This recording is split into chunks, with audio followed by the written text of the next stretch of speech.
నాయకులను గురించి మాట్లాడేటువంటి చంద్రబాబు నాయుడు గారు ఆయన తొత్తులు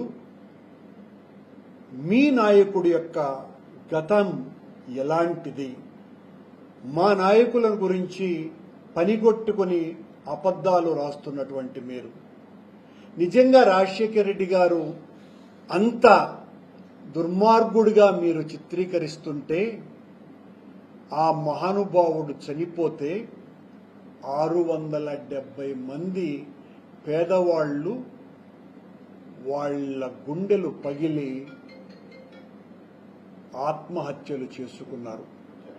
రాజశేఖర్ రెడ్డి లాంటి మహానుభావుడు ప్రజారంజకుడైనటువంటి పాలకుడు చనిపోయిన తర్వాత మేమెందుకు బ్రతకాలి అనని చనిపోయారంటే ఇది ప్రపంచంలో ఏ రాజకీయ నాయకుడికి, ఏ చక్రవర్తికి, ఏ రాజుకి ఎంత గొప్పగా పరిపాలించినారు అని చెప్పుకునేటువంటి రాజులు, చక్రవర్తులు చనిపోయినా కూడా ఇంతమంది గుండెలవిసి చనిపోయినటువంటి సందర్భం ప్రపంచ చరిత్రలోనే లేదు. అది ఒక్క రాజశేఖర రెడ్డి గారికి మాత్రమే చెల్లింది. అంటేనే రాజశేఖర రెడ్డి గారు ప్రజల గుండెల్లో ఎంత చిరస్మరణీయమైనటువంటి స్థానాన్ని ఏర్పరచుకున్నారు అనటానికి ఇంతకంటే ఉదాహరణ మరొకటి లేదు.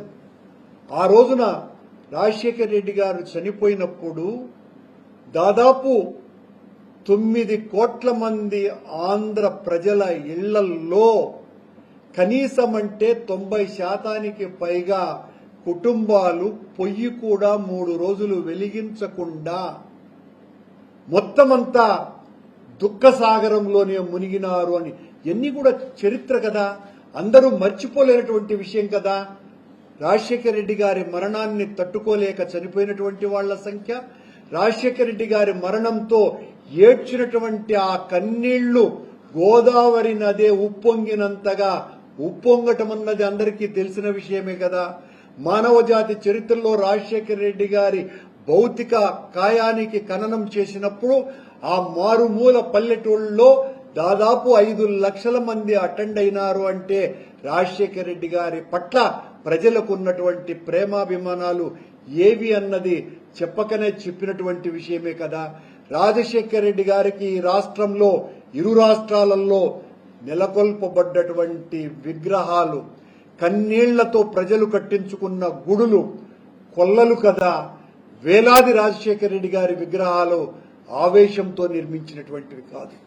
ఆవేదనతో మా నాయకుడికి ఈ రకమైన నివాళి మేము అర్పించాలి అని ప్రజలు ఇచ్చినటువంటి ఆ కన్నీటి నివాళి మరువక ముందే ఈనాడు, ఆంధ్రజ్యోతి పత్రికలు పచ్చి గరళాన్ని, విషాన్ని విరజిమ్ముతూ 3 రోజులుగా రాజశేఖర రెడ్డి గారి కుటుంబం పట్ల వాడుతున్నటువంటి పదప్రయోగాలు అన్నీ ఇన్ని కావు. రాజశేఖర రెడ్డి గారిని, రాజశేఖర రెడ్డి కుటుంబాన్ని వ్యక్తిగత ద్వేషంతో విమర్శించేటువంటి వాళ్ల సంఖ్య సహజంగానే ఉంటుంది. రాజశేఖర రెడ్డి గారే కాదు, ఎవరి పట్లనైనా కూడా రాజకీయాలలో చాలా సహజమైనటువంటి విషయం. దాన్ని ఇష్టం వచ్చినట్టుగా భూతత్వంలో చూపించి ఇష్టానుసారము కథలుగా పుంకాలుగా మాట్లాడుతూ మీరు రాసినంత మాత్రాన, కూసినంత మాత్రాన రాజశేఖర రెడ్డి గారి కుటుంబం మీద మచ్చపడేటువంటి అవకాశం లేదని ఈ సందర్భంగా చంద్రబాబు గారి గతాన్ని గురించి కూడా మనం చెప్పుకోవాలా. ఈ చంద్రబాబు గారేమి ఆయనేమో మహానుభావుడులాగా, దేవుడే ప్రత్యేకంగా అయోనిజలో లాగా చంద్రబాబును సృష్టించినట్టుగా ఆయన చెప్పుకుంటే ఉపయోగం లేదు. ఈ చంద్రబాబు నాయుడు గారి గురించి గతం మేము కూడా చెప్పాల్సిన అవసరం ఉంది. నేను 1974లో రాడికల్ ఉద్యమంలో చాలా కీలకమైనటువంటి పాత్రను పోషించినటువంటి వ్యక్తిని. ఆ రోజున రాడికల్ విద్యార్థి సంఘానికి సంబంధించి మేము ఫండ్ రైజింగ్ కి సంబంధించి చక్రపాణి అని అక్కినేని నాగేశ్వరరావు గారు నటించిన ఒక చిత్రాన్ని మేము ప్రదర్శించటం జరిగింది తిరుపతిలో రామ్రాజ్ థియేటర్లో డిసెంబర్ 8వ తారీఖు 1974 సంవత్సరం. దానికి సంబంధించి మేము ₹2 ఖరీదుగా టికెట్ ధరను నిర్ణయించి మేము ఊరంతా కూడా ఆ టికెట్లను కొనమని సానుభూతి పరులను, తెలిసిన వాళ్లను అడగటం జరిగింది. అందులో రీసెర్చ్ స్కాలర్గా ఉన్నటువంటి చంద్రబాబు గదికి నేను, నా స్నేహితుడైనటువంటి ఎన్ శ్రీధర్ అన్నటువంటి రాడికల్ ఉద్యమ నేత ఇద్దరము కూడా చంద్రబాబు గారి గదిలోకి వెళ్లటం జరిగింది. చంద్రబాబు ఆయనతో పాటు ఆయన స్నేహితుడు అక్కడ పడుకొని నిద్రపోతూ ఉన్నాడు. చంద్రబాబు గారిని మేము ₹2 అడిగితే చంద్రబాబు జోబిలో ఖచ్చితంగా ₹2 కనపడుతూనే ఉన్నాయి. కానీ చంద్రబాబు నాయుడు గారు తన జోబిలో ఉన్న ₹2 ఇవ్వకుండా పడుకొని ఉన్న తన స్నేహితుడి జోబిలో ఉన్నటువంటి ₹2 తస్కరించి మాకు అందించినాడు.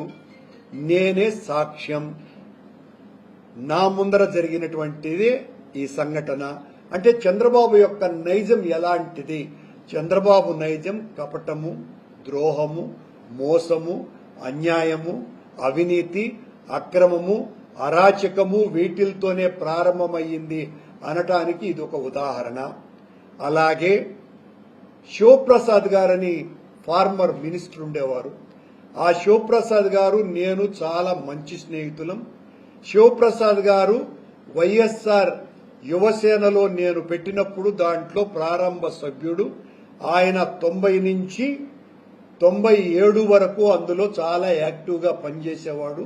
ఆ శివప్రసాద్ చంద్రబాబుకు చిన్నతనంలో మంచి స్నేహితుడు కూడా. ఆ శివప్రసాద్ చెప్పినటువంటి విషయం, శివప్రసాద్ను రాజకీయాలలోకి నేనే 96లో ఆయన్ను తీసుకొని వచ్చి పార్లమెంటు సభ్యునిగా ఆయనకు టికెట్ ఇప్పించాలని నేను రాజశేఖర రెడ్డి గారి ద్వారా విశ్వ ప్రయత్నం చేయటం జరిగింది. ప్రైమ్ మినిస్టర్ గా ఉన్న పివి నరసింహారావును అర్థించి. ఆ శివప్రసాద్ చెప్పినటువంటి విషయం చంద్రబాబు యొక్క నైజాన్ని గురించి, ఇవన్నీ కూడా తెలియాలి సభ్య సమాజానికి. మళ్లీ ఒకసారి, శివప్రసాద్ చంద్రబాబు ఇద్దరు కూడా స్కూల్లో నటులు. వాళ్ళు ఒక నాటిక వేయటం జరిగింది. దానికి సంబంధించి ఆ నాటికను వేయించేటువంటి అధ్యాపకుడు శివప్రసాద్ గారికేమో హీరో వేషము, చంద్రబాబు గారికేమో హాస్య నటుడి వేషము, కమెడియన్ వేషము ఇచ్చారట. కానీ మరుసటి రోజు రిహార్సల్ కు రండి అని అధ్యాపకుడు చెప్పిన తర్వాత శివప్రసాద్ గారు నెక్స్ట్ డే ముందే వెళితే, ఒరే శివ, చంద్రబాబుకు హీరో ఇస్తున్నా, నువ్వు హాస్య నటుడివిరా అని అన్నాడట. అదేంటి గురువు గారు, నేను హీరో అని చెప్పినారు, చంద్రబాబు కమెడియన్ అని చెప్పినారు, మీరు ఈ రకంగా చేస్తే ఎలా అనంటే, లేదు లేరా అని ఆ అధ్యాపకుడు మూలకు తన కళ్ళు తిప్పి చూస్తూ ఉన్నాడట. ఏమి అని శివప్రసాద్ కూడా ఆ మూల చూస్తే అక్కడ ఒక మూటడు, అంటే ఒక వేరుశెనక్కాయల మూట ఉన్నది అట. ఆ వేరుశెనక్కాయల మూట ఆ అధ్యాపకుడికి చంద్రబాబు 1968-69 కాలంలోనే లంచంగా ఇచ్చి హాస్య నటుడి నుంచి హీరో వేషం కొట్టినాడంట. ఇది సాక్షాత్తు శివప్రసాద్ గారు నాకు రాజశేఖర రెడ్డి గారికి చెప్పినటువంటి మాట.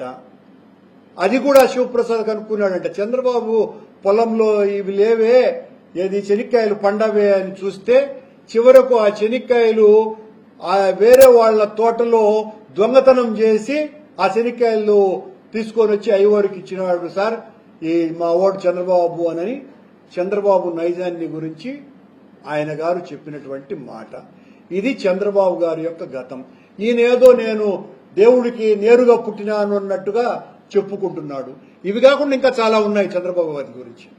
చంద్రబాబు గారు 1977లో జరిగినటువంటి పార్లమెంటు ఎన్నికల్లో రాజగోపాల్ నాయుడు గారు చిత్తూరు నుంచి కంటెస్ట్ చేసినప్పుడు చంద్రబాబు గారు చంద్రగిరి ప్రాంతానికి సంబంధించిన రాజకీయాలను అప్పుడప్పుడే చూస్తూ ఉన్నాడు.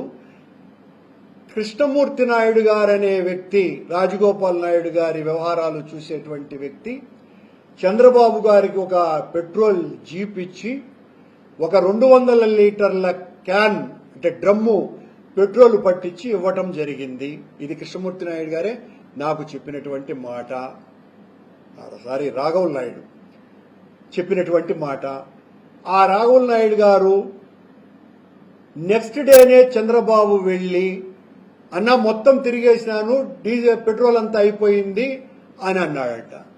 తీరా ఆయన కనుక్కుంటే రాఘవుల నాయుడు ఆయనకు పెట్రోల్ బంక్ ఉన్నది ఎక్కడ, చిత్తూరులో. ఆ పెట్రోల్ బంకులోనే ఈ పెట్రోల్ అంతా అమ్మేసి తిరగకుండా మళ్లీ పెట్రోల్ అయిపోయింది అని పోయాడంట.